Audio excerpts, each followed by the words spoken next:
Hi guys, and welcome back to my channel. How are you doing today? Hope the sun is shining where you are. Ready for some new stories from Ask a Lawyer? Let's go to the first one, about OP's parents, who accused OP of stealing from them and went no contact with OP, but one day they call OP and invite her for dinner. Listen to the story, guys, to find out what happened at the dinner, and of course to hear my insights. Enjoy the stories, and don't forget to like and subscribe, and of course, don't forget to leave a comment. I am 23 female. My family does everything together. My family, my mom 50 female and dad 50 male.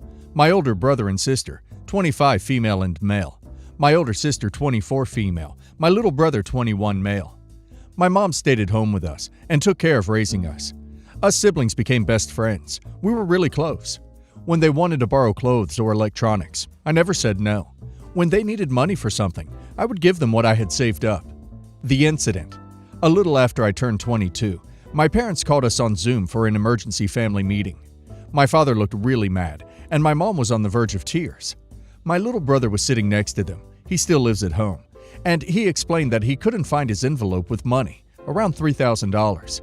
I was really confused as to why this was an emergency, so I asked if they thought someone had stolen it. Everyone was looking really awkward and weird, looking away from the camera and not making eye contact. Finally, my older brother said that they knew I was having money problems. I was floored. I had asked my older brother for a loan a few months ago. I needed a computer, which I dropped because I got a computer on my birthday. I tried to explain that I needed money for a computer. My dad flipped and started screaming horrible things at me, saying he knew I stole the money because I was creeping around my little brother's room at my birthday party. Not true. I was coming out from the toilets when I bumped into my dad.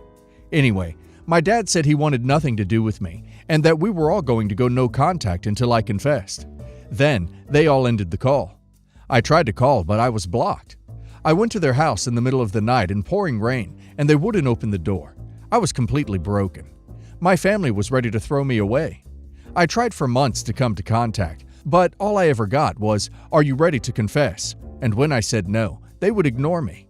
A year later, my mom called. She asked me if I could come over for dinner. Everyone was sweet and nice. They had made my favorite meal. I sat down and started crying cause I couldn't understand. My dad explained that my older brother had confessed. He had taken the money to fund a pyramid scheme he had gotten involved in. He was too embarrassed to admit and let me take the fall for it. My older brother was seated at the table, and that bothered me for some reason. I asked my family why it was so easy for them to throw me away like that, but they couldn't go no contact with my older brother. My dad told me to just forgive and forget, and everybody can make mistakes. I just got up and left. I blocked everyone and ignored them. Just give them a taste of their own medicine. But I can't help but feel bad. Am I the a-hole for not forgiving my family after they went no contact for a year? So OP's family blamed OP for something she didn't do, excommunicated her without proof. Then it came out that OP's own brother stole and blamed OP, and he didn't face the same repercussions? And they expect OP to just forgive and forget. Sounds like OP's brother was always the most favored one, and he knew and took advantage of that by throwing OP under the bus. Says a lot about the family dynamic. And now let's see if the community agrees with me. Mimi Universe says, not the a-hole. They showed you that you are disposable to them. You would be much better off making the no contact a permanent idea than spending the rest of your life walking on eggshells in case they decide to make you a scapegoat and discard you again. Good on you for blocking them. Anota Cocktail says, yeah, I would have huge problems with this. This is such a heartbreaking situation, and to gloss over the difference in how they treated you versus him, and how your bro just threw you under the bus like that, and how your mom can just no contact for a year. When you wrote about standing in the rain, I legit wanted to cry. Your dad doesn't get to do the forgive and forget routine after destroying your family circle for a year. Not the a-hole. I'm sorry, and I'm usually one who offers grace to family, but I have a hard time seeing how you all heal and move on. I married my husband Micah 3 years ago, and we've been together for 6 years. We were long distance for more than 2 years when I moved to be closer to him and my parents, with my son who is now 8. The decision came after my son's dad left the country and stopped having any relationship or any contact with us.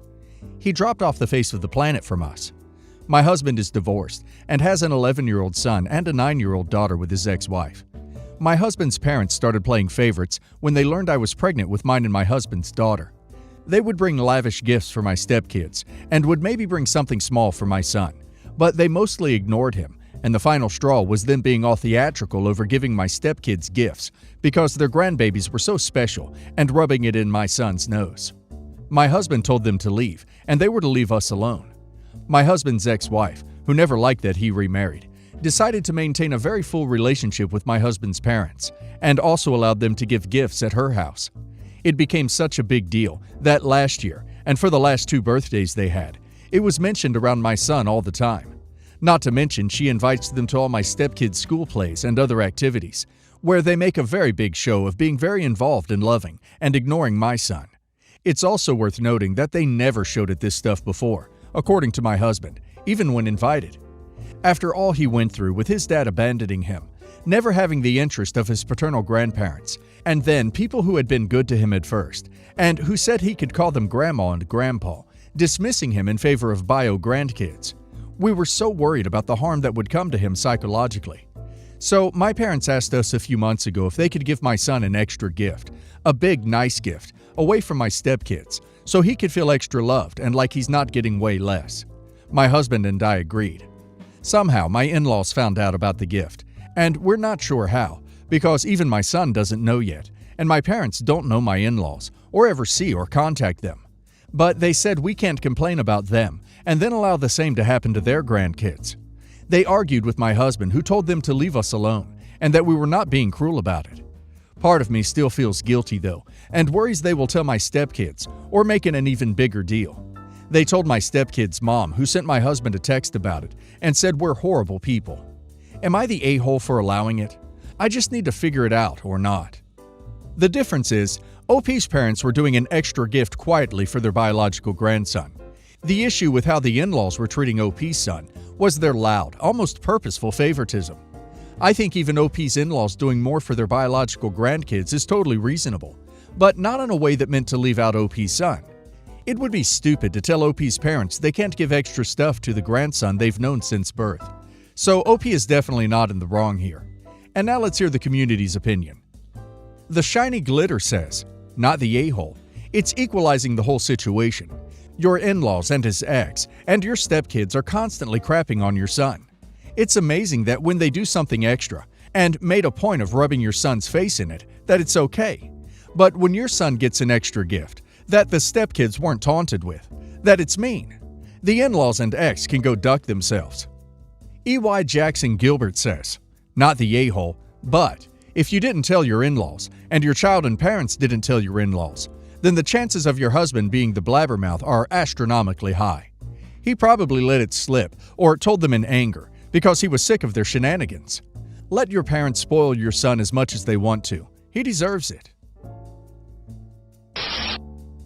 X and I have 2 kids together. Our daughter is 15 and our son is 13. Our breakup was pretty nasty and custody pretty complicated ever since. X decided without telling me that he wanted to be a stay-at-home dad and quit his job after the birth of our daughter.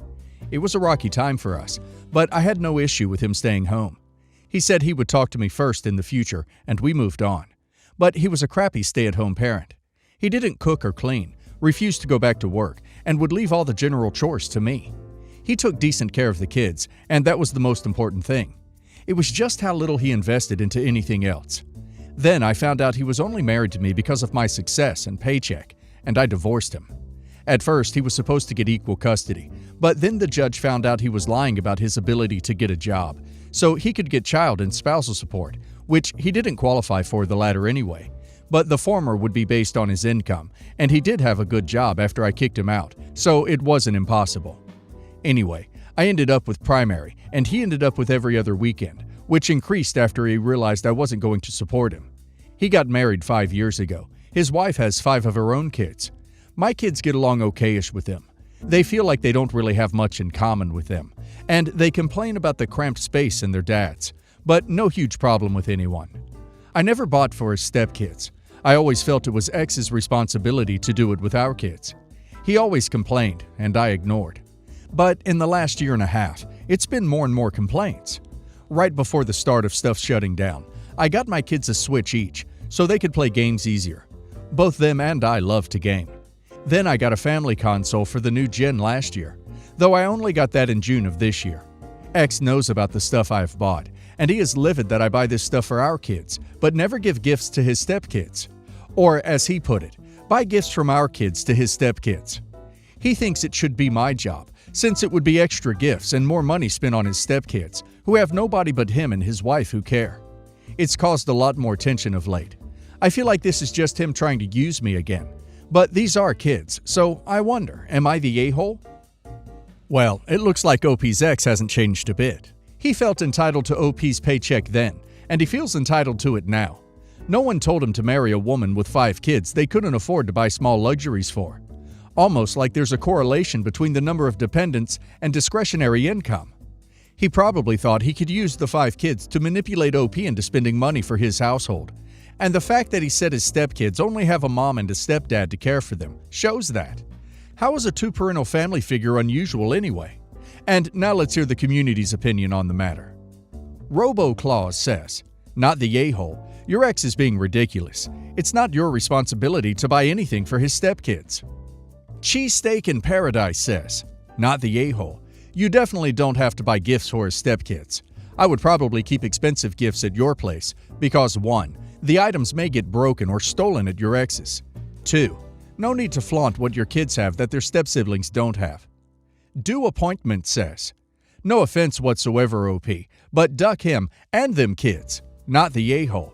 Continue caring and providing for your kids, and know that you are not obligated to buy anything for anyone, especially when you're being pressured to do so. I know the kids are innocent, but it's time for dear old ex to kick rocks and make them ends meet." My sister Allie is currently 7 months pregnant with a little girl she's planning to name Violet. Allie moved in after she discovered she was about 2 months pregnant. She and her boyfriend agreed beforehand that they didn't want to settle down and wanted to stay childless. Her boyfriend had a vasectomy, and they used other protection, but Allie got pregnant anyway. Allie said that getting pregnant changed her mind about not settling, and she wanted her and her boyfriend to get married so they could raise the baby together. Her boyfriend said that he would pay child support and other things, but because of some stuff that happened in his childhood, he knew he wouldn't be a good enough father for Violet. They are still in somewhat contact, but have broken up. Several family members offered to let Allie move in as well, but she chose to move in with me. Since she's moved in, Allie has been a nightmare. She is nice to others, but vicious towards me. Just recently, I didn't buy the right brand of sliced raisin bread.